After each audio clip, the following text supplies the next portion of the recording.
Let's turn to Daren Blomquist now to talk more about the U.S. housing market and what he's expecting in the new year. He's the vice president of Realty Track. It's great to see you today, Daren. So set the scene for us a little bit. What do these rising mortgage rates really tell you about the housing market?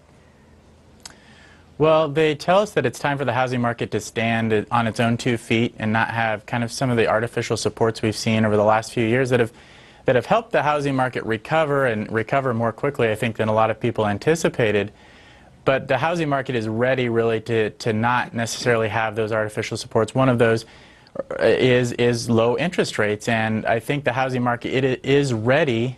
The fundamentals are strong to recover on its own without those record low interest rates. You know, one of the headwinds low rates helped, but you had lending standards that were so stringent for the last several years that many people didn't qualify for a mortgage otherwise. Has that relaxed enough to let people back into this market again?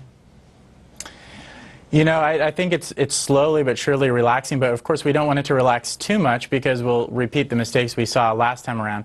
What we don't want to say is we need to give access to credit so much so that we loosen lending standards to the extent that we saw 10 years ago. I do think that the rising interest rates is actually going to be a good thing because we're seeing some markets, a growing number of markets, hitting these affordability ceilings, and it's a concern that these markets are becoming overheated. And so rising interest rates will have a cooling effect. And, you know, we referenced that the last time we saw this high of an interest rate, even though it's still only 4%, 4.32%, was back in April of 2014. We did see a chilling effect on the housing market back then when interest rates went up.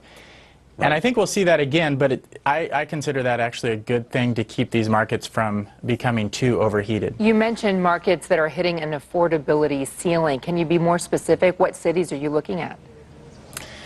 Yeah, it's the ones that I think a lot of people maybe know, but top of the list is Kings County, New York, which is Brooklyn. That's the least affordable in the country. Many counties in the San Francisco area, along with Portland. Some of the surprising areas that are becoming less affordable than their historical norms are places like Denver, as well as Dallas and Austin, Texas. More in the middle of the country. They didn't get hit as much by the housing boom last time around, but they really are seeing that this time around. Daren Blomquist, it's great to have you with us today from Realty Track. Thanks.